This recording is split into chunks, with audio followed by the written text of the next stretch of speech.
Alrighty. We are live. How y'all doing? Welcome back to Black Bear News, where everything is connected. Please remember to like the video and make sure that you are still subscribed. Thank you so much.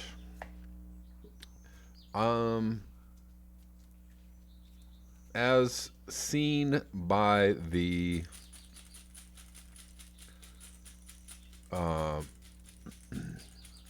government response to the situation obviously is, in one word, lacking. So they did pass or agree to pass a stimulus bill. It seems to be mainly geared towards big businesses and Wall Street, giving Wall Street quite a lot of money, and a huge bailout on the backs of Americans who are frankly terrified about the next few months, if not years, of their economic lives. And yeah, there's a lot wanting in this bill that they passed. Again, agreed to pass yesterday. I guess they passed it last night in the Senate. I'm not sure whether it's cleared the House. Give me 1 second.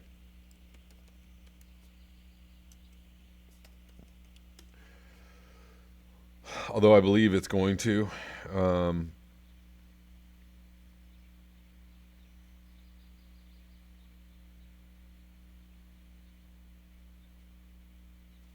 So yeah, they have approved a $2 trillion stimulus package. It looks like it's going to, so it goes to the House for a vote. The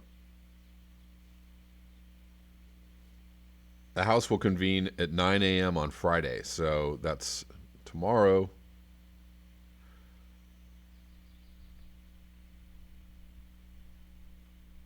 So it is still not actually passed. And just quickly for people who are affected, so those in the U.S., supposedly there's $1,200 checks going out to everybody. This is apparently they switched the language up so that all, including the poor, will get checks, although getting a check depends on you having a social security number. So if you are in the country illegally or do not have a social security number, you probably won't get a check. And it looks like they were trying to push for getting checks out to people by April, early April. They're saying, though, that it may take 4 to 5 weeks. 4 to 5 weeks, possibly longer, to get these checks. So if you were hoping, and that's 4 to 5 weeks after the bill is passed. So if you were hoping for something real soon, it ain't going to be real soon. It's going to be soon, soon-ish. Yeah, soon-ish. That's all I can tell you. This is what I know, though. From what I've heard, and Jimmy Dore just did a really good video on this. From what I've heard, this is mainly a corporate giveaway. This is giving trillions of dollars to corporations and Wall Street to shore up their financial situation, and also, giving them just extreme economic leeway for them to continue to not just survive, but to thrive, to, get no interest loans, low interest loans, low or no interest loans, to keep them propped up and in a position to take over smaller businesses when those businesses finally collapse. Most likely to take over properties when people finally can't pay their mortgages anymore, or if the mortgage forgiveness runs out. The average person, the average American, is not very well protected in this bill, although there is something. There's also something that Bernie Sanders fought for. I guess this is something else that might be included in good news, or slightly good news, is that there's an unemployment provision. So whatever you're going to make on unemployment, they're including $600 a week extra in unemployment. That's pretty good. They were trying to get this taken out of the bill, but Bernie Sanders said, no way, Jack. So he threatened to sink the bill if they didn't leave this in there. So, if you apply for unemployment, if you can get unemployment, that doesn't necessarily cover everybody. I don't even know if that covers me. So, quickly, I'm in the same boat as many people, just, working paycheck to paycheck. My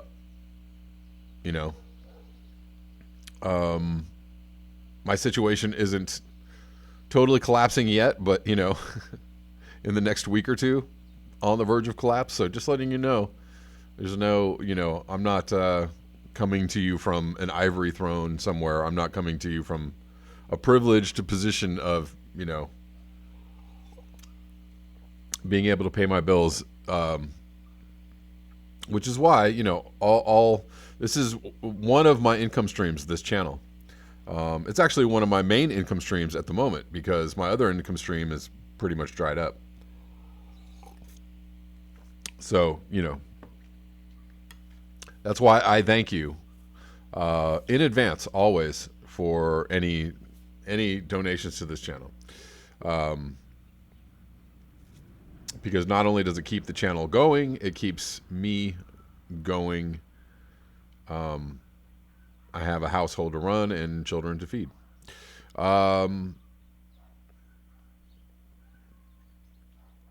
So yeah, they kind of beefed up some of the provisions for people. This is an incredibly frightening number. A record 3.28 million people filed for unemployment in the United States. To just give you a little bit of context about that number, the previous record for unemployment filings in 1 week was in 1982. It wasn't even in 2008, which you would think it would be. But back then there was, I heard, during that time, during the recession, the last recession, there were quite a few weeks where there were like 500,000 people applying for unemployment.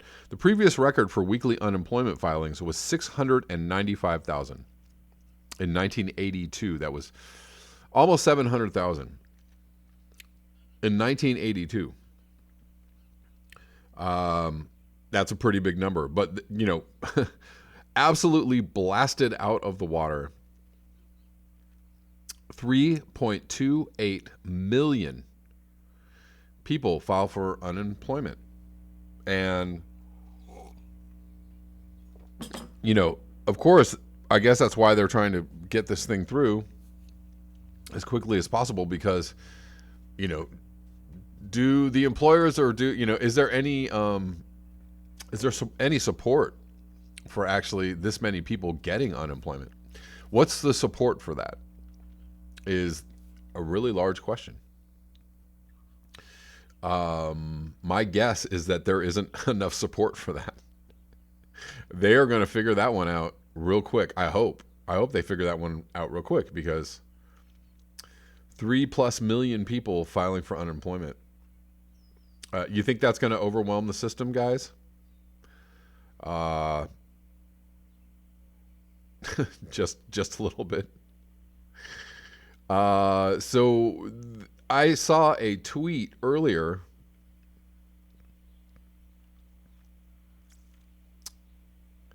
Somebody saying, and again, this, look, you have to take all these really gigantic and insane, incredible numbers, you have to take it with a grain of salt, or with a little bit of, clarity. Step back and say, is this really possible? But I don't know. Last week or the week before, if somebody told you that 3 million people applying for Social Security was likelihood, somebody, I'm sure a lot of people might have said, no way, that it would never happen. So anyways, in this tweet that I saw, somebody said that the unemployment number could go, get this, hold on for a second. Are you sitting down? The unemployment number could go to 40 million. 40 million. So if 3 million blew the previous record out of the water by, 5 times, it's literally almost 5 times the number of the previous record. I mean, imagine seeing 40 million people applying for unemployment. What is the unemployment rate at that point? Is it 30%? 40%? I don't know. What was the unemployment rate during the Great Depression? Let's look that up quickly. I think it was like in the 20s, but if memory serves me correctly, 24.9% was the peak. That was peak global unemployment in 1933.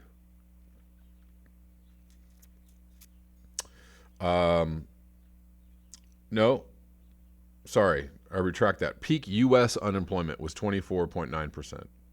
And of course, those are numbers that are reported. Those are numbers that we know. I'm sure there's plenty of people that slip through the cracks. So, you want to add in all the people that never reported, or, just were never counted. You might want to push that number possibly up to 30%. I don't know. Maybe just up another percent or two. Unemployment remained above 14% from 1931 to 1940. So golly, guys, if we get to 30% unemployment, then we're, clearly in something of a depression. However, short-lived or long-lived it might be, I don't know. Nobody really knows.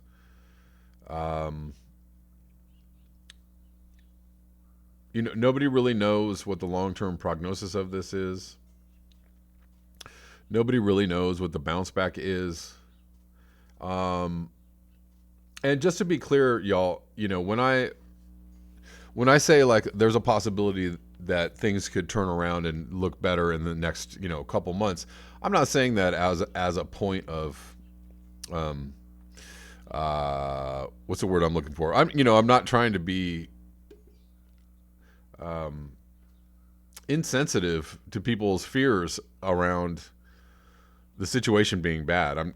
That's not at all. Actually, I'm trying to provide a glimmer of possible hope, because the situation is incredibly scary. It's scary for a lot of people. And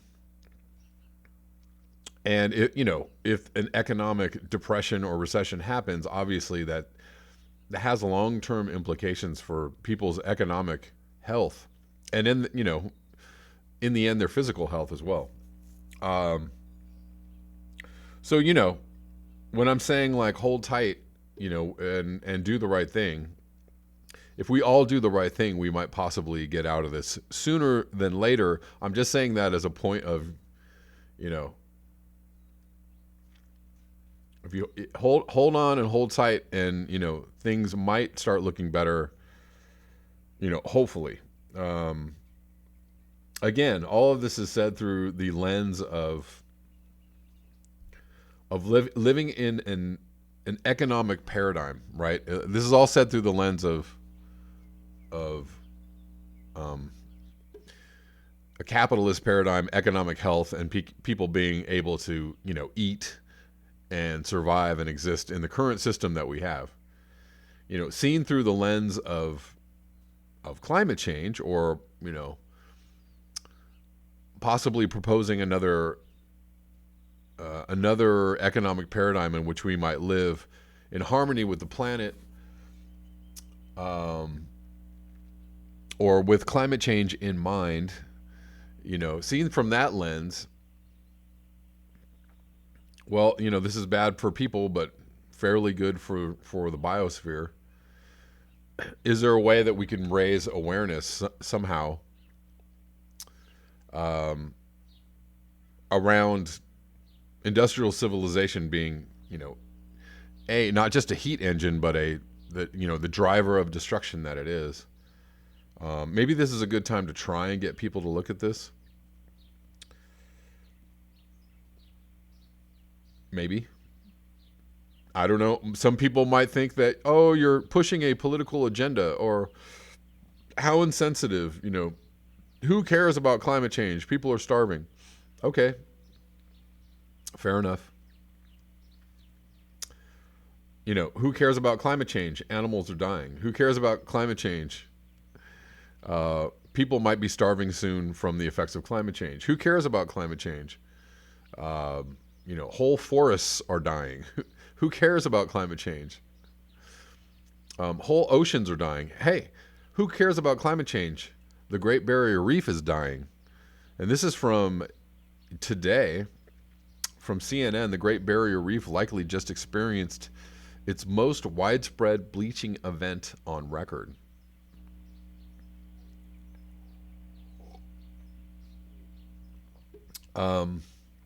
I'm going to read that headline again. The Great Barrier Reef likely just experienced its most widespread bleaching event on record. Australia's Great Barrier Reef has likely experienced its most widespread bleaching event on record, according to the U.S. government scientists who monitors the world's coral reefs. This marks the third mass bleaching event on the reef in just the last 5 years. Scientists say that the rapid warming of the planet due to human emissions of heat-trapping gases are to blame. On the heels of severe bleaching events in 2016 and 2017 that left half of the coral on the Great Barrier Reef dead, scientists fear this one could be a devastating blow. If we do not deal with climate change quickly, we are going to continue to see more severe and more frequent bleaching, and we are going to see the loss of coral reefs in much of the world, said Dr. C. Mark Eakin, coordinator of the National Oceanic and Atmospheric Administration's Coral Reef Watch. If we do not deal with climate change quickly, climate change will deal with us quickly, is how that sentence should be read. The mass bleaching conditions were observed by Coral Reef Watch, which uses remote sensing and modeling to predict and monitor for signs of bleaching. Eakin says the bleaching in 2016 and 2017 was extremely intense, but severe damage was concentrated in a few hot spots in the northern and central parts of the reef. Early indications show that this latest event was not as damaging, but that a much larger area of the reef experienced at least some bleaching. Past bleaching events have typically occurred in years with a strong El Nino southern oscillation, hence 2016-17, climate phenomenon that can increase the odds of a host of extreme weather events around the globe. So this event was not as damaging, but a much larger area of the reef was affected.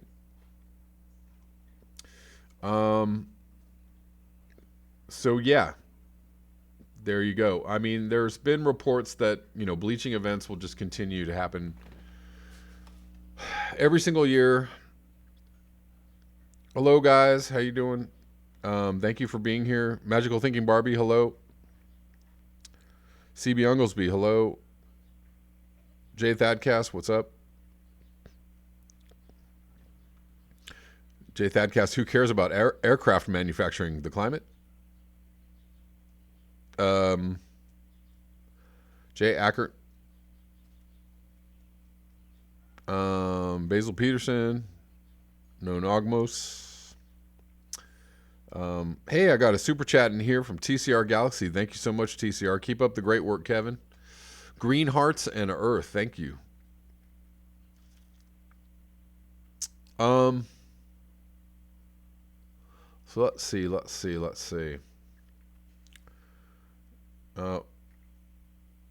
Well, more signs of economic collapse, and this one, linked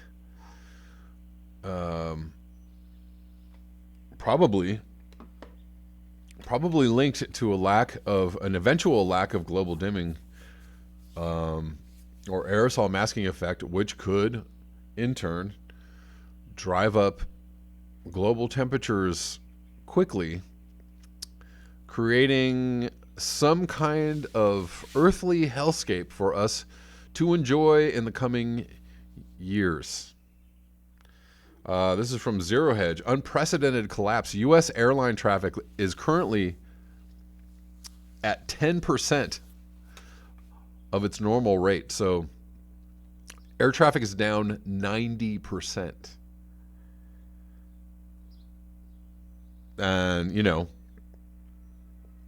some might say, oh my God, and some might say, how awesome. It depends on which lens you have in your eyeballs. Maybe you have one in each eye. I've got one lens over here. I've got a lens over here. Hey, guess what? I can see two things at once. I can see two different viewpoints at the same time. And it's really a good idea to include all the viewpoints in your brain. Just helpful. That's just my opinion, but you may disagree. Previously, we reported that the U.S. restaurant and retail industries have all but shut down. We can now add airlines. According to the stunning chart from Deutsche Bank's Torsten Slock, U.S. airline passenger traffic is currently just 10% of normal. As Slock explains, on a normal day in March, over 2 million people travel by air in the United States. Yesterday, that number was 279,000.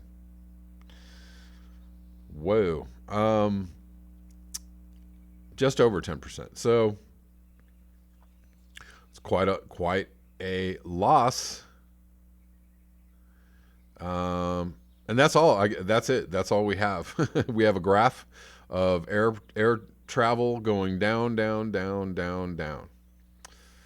How long will it stay down? I don't know. What are the ramifications of this air traffic staying down?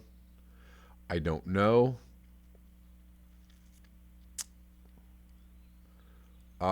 New York, let's go to this one. New York struggles with coronavirus. Oops, I said it. U.S. deaths top 1,000. Worldwide, the death toll climbed past 21,000.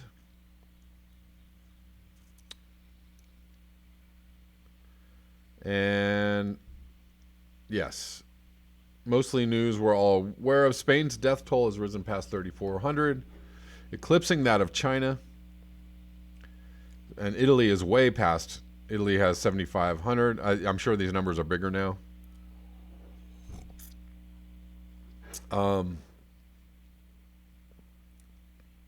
So yeah, some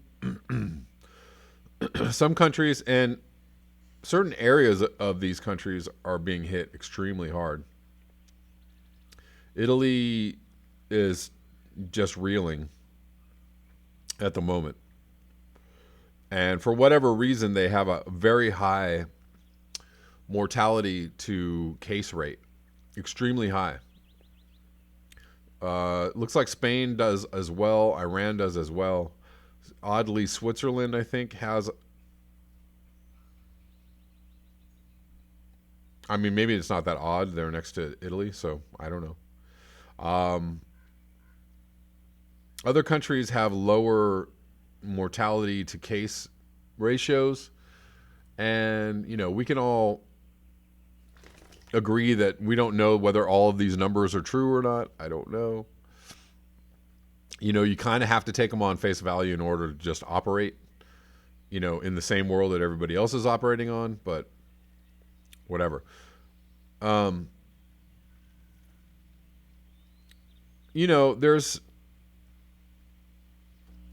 It's interesting too, because there's a lot of, of course there's a lot of theories going around that, the hype or the panic around this is being ramped up in order to create a situation where we have martial law or a lockdown or, huge economic upheaval in order to generate, a panic, in order to generate, a capability of governments to do kind of outsized reactions to this that may have, again, long-lasting implications as far as people's civil rights go.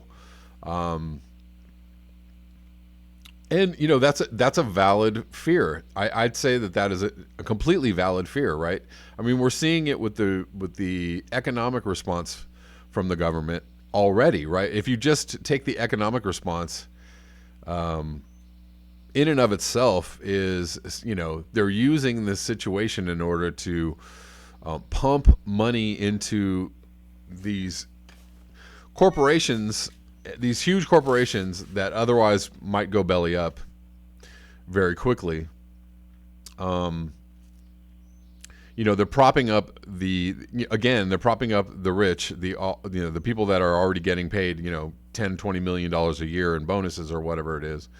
Those people are getting plenty of funny money to continue to exist, and they're shorting the American public, and they're leaving them hanging out to dry.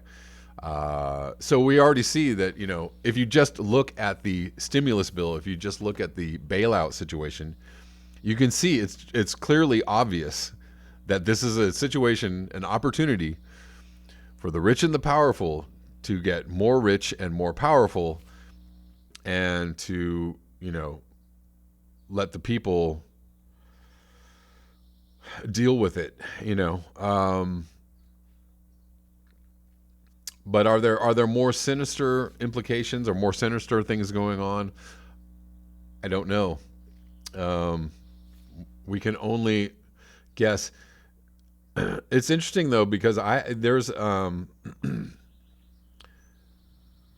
personally interact with quite a few people who, there's a large contingency of the people that I interact with on a personal basis that are like, this shit is overblown. This is crazy. They're ramping up this whole panic machine in order to, do something to get us all into a panic, fear, lockdown situation. A lot of people that believe that, and there's other people that are just like, oh, the shit is crazy and scary, and I'm just trying to get my head around it, and I'm just trying to deal with it and keep my family fed and keep my family sane and keep my job and keep my business going and keep my bills paid. There are a lot of people that are just dealing with it on a, ground level scenario, and that's completely sane. That's completely understandable. So, what is the fallout from this, and what is the, if there's some kind of nefarious plans afoot, what are those things? Will only know, sometime down the road in the future, right? A year or two from now, or maybe 5 years from now, there'll be a million news reports about like what really actually happened during the pandemic, right? The event. It'll take a long time to sort out what is truly going on and what is still to come. Certainly.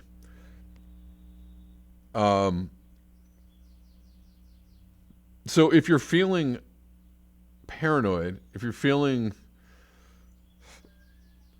like there's, another level or levels to this game, or this situation that might be a game for some, you're not alone. You are not alone.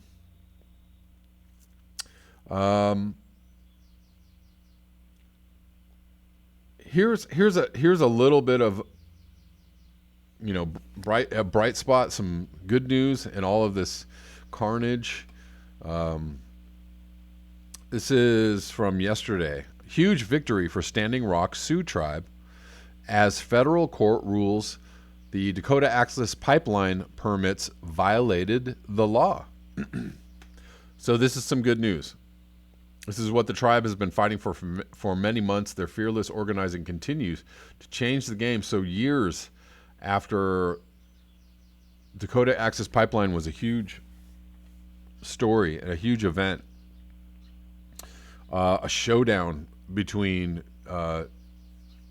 Native Americans and the huge corporations and the U.S. government, basically backed by huge corporations or vice versa.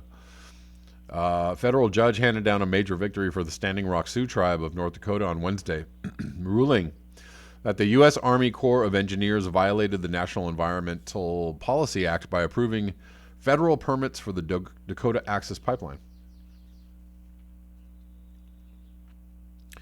The U.S. ACE must complete a full environmental impact study of the pipeline, including full consideration of concerns presented by the Standing Rock tribe, the judge ruled. The tribe has asked the court to ultimately shut the pipeline down. The court chastised the U.S. ACE for moving ahead with affirming the permits in 2016 and allowing the construction of the Dakota Access Pipeline crossing the Missouri River after President Donald Trump assumed office in 2017 without considering the expert analysis put forward by the tribe. The Standing Rock Sioux had raised concerns regarding the likelihood and danger of potential oil spills. DAPL's or DAPL's leak detection system and the safety record of Sunoco Logistics, the company behind the pipeline. Sunoco has experienced 276 incidents resulting in over $53 million in property damage from 2006 to 2016 and has one of the lowest performing safety records of any operator in the industry. But go ahead, guys. Go ahead with your pipeline. You're good. No, you're good. No, you're fine. No, we don't need to see anymore. You're good. Go ahead.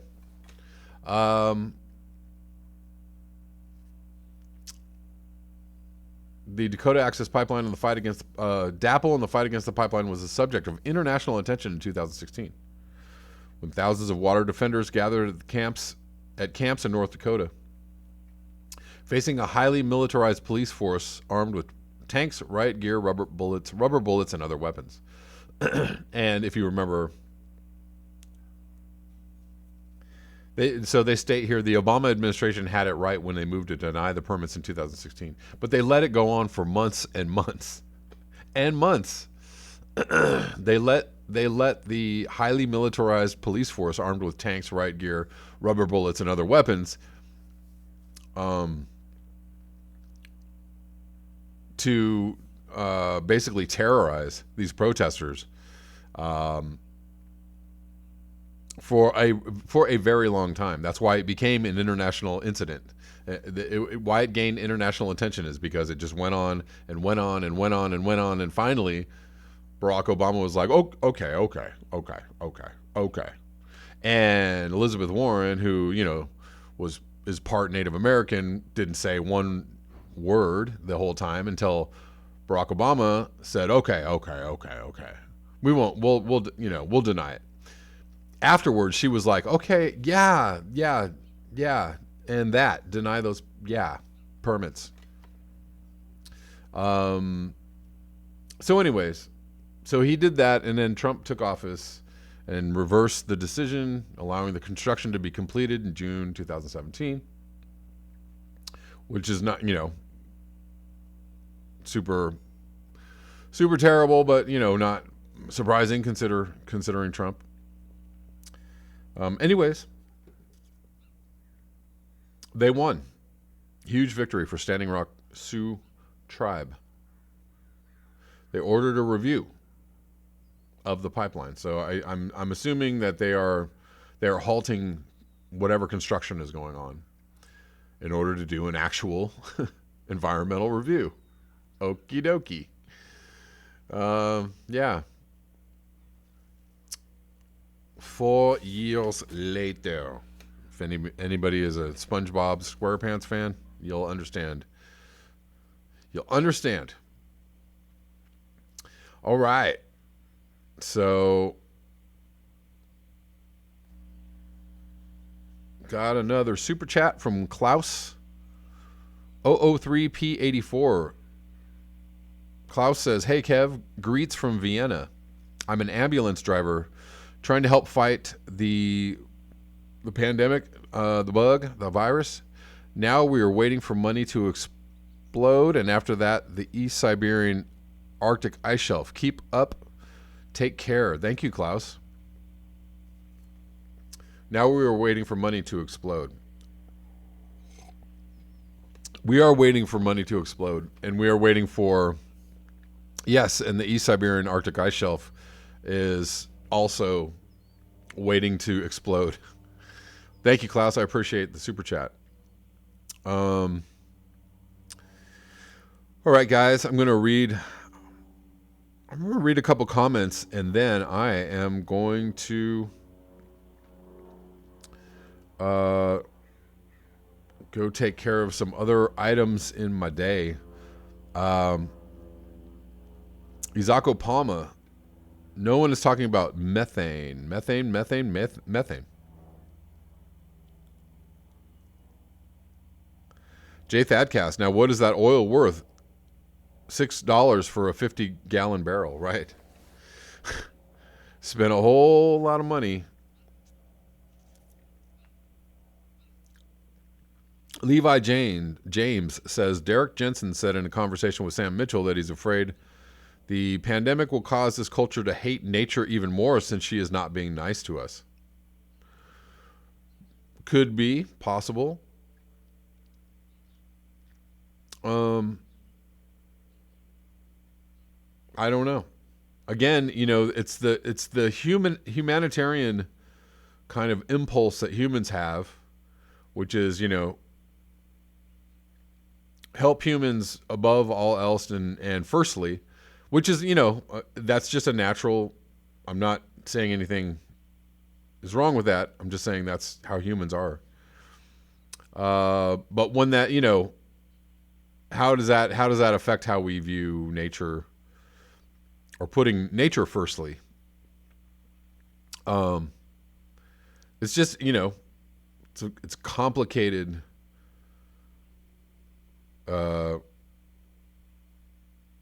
Thought process, I guess, on the part of humans. When does putting ourselves first impinge on nature? And we already have done plenty of that. There are already so many examples of how we put humans first at the cost of nature. I mean, we could go on and on and on and on about that, but at what point, to be healthy, and healthy to a level where it might actually impinge on us? Are we willing to let nature impinge on us a little bit? I don't know.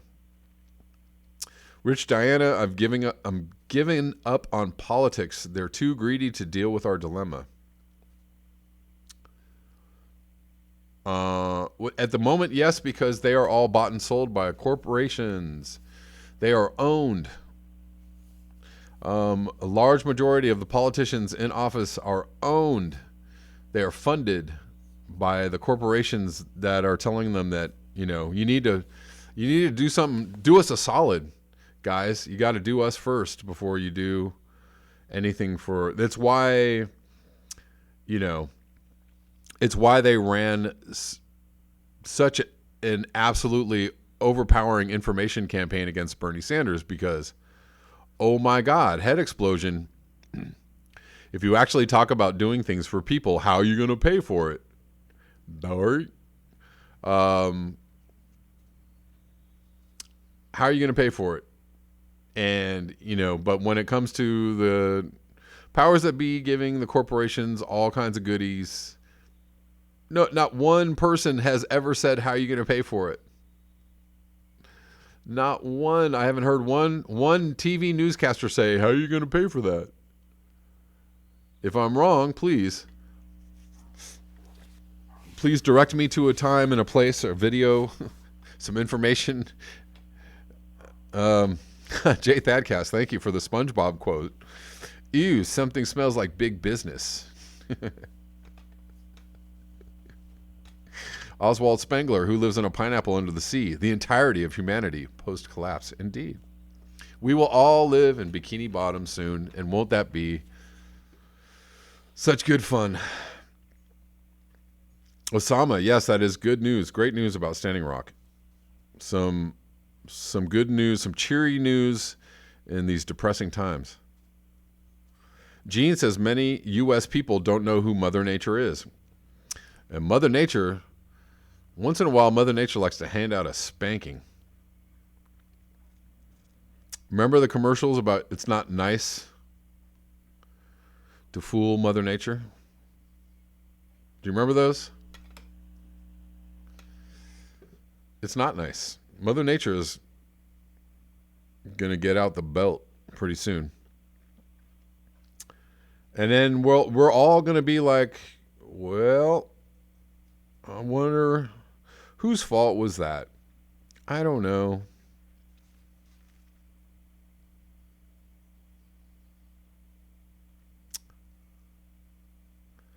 Jay Ackert says Scandinavian wildfires. Are there wildfires now? Oh, no, not yet. There will be. It's been a new wrinkle in the extreme weather situation. Those Scandinavian wildfires.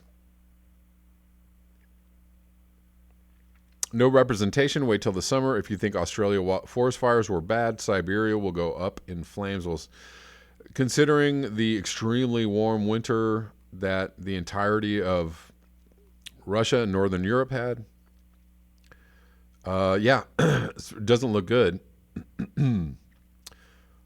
because they've been warm all winter. They've gotten very little snow.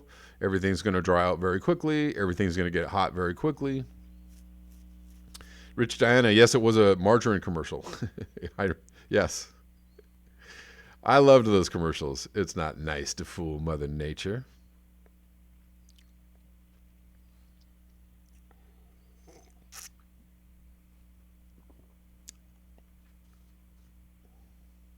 All right, guys, guess what? It is about the end of my time. Thank you so much for joining in the chat. Oh, before we go, let's see what's happening with the cases worldwide. We are up over 519,000, 519,000, 23,000 deaths. I'm going to leave you all with a little bit of depression. The mortality rate for closed cases is now up to 16%. So I've seen that go from 13, 14, 15, and now 16%. So it seems that the mortality rate seems to be climbing, as does the serious or critical condition rate of the active cases is now up to 5%. It went from 3% to 5%. Not good. Not a good harbinger of where this is going. Again, China, new cases, holding under 100, that's good. Italy, still 6,000 new cases. They seem to be exploding. There are almost as many total cases in Italy as there were in China. 8,000 deaths. USA, 10,000 new cases. We're almost at 80,000. So we're almost at where China was with total cases. This is not a good harbinger for what is to come. We're at over 1,000 deaths, 116 yesterday. It looks like we are on the up, definitely on the uptick in the U.S. Spain also struggling. 500 new deaths, 4,000 total, 6,000 new cases. They are at 56,000. Germany, quite a few cases. They have 6,000 new cases, so they're on an uptick as well. Again, though, Germany, the mortality rate in Germany is not very high. So whatever they're doing in Germany, or whatever luck they're having with the cases, they're handling it well. Iran, 30,000 cases total, 2,000 new. They're also high morbidity rate. France, not a lot of people talking about France having they have a high mortality rate. They're at 30,000 cases. They have 4,000 new cases. But they have 1,000 total deaths, 365 new. Again, their seems like their death to case rate seems very high. UK, 2,000 new cases, 11,000 total, 113 new deaths. The U.S., so about half what the U.S. is. South Korea has 104 new cases, so they're not out of the woods yet. They have 5 new deaths, but they only have 131 total deaths. So South Korea is handling it very well, and they have a very low morbidity rate. Again, lots of testing, lots of quarantining, seeming to be the answer there. Belgium, Netherlands also upticking. Portugal looks like they're going up. Canada, although they're fairly low in Canada still. So yeah, it continues. Thanks, guys, for being here. I appreciate you. I will be back tomorrow at the same time, 11 a.m. Pacific Standard Time. If you are wondering what time that is, just Google it. It will tell you what time. What time is it in Los Angeles? That's all you have to ask Siri.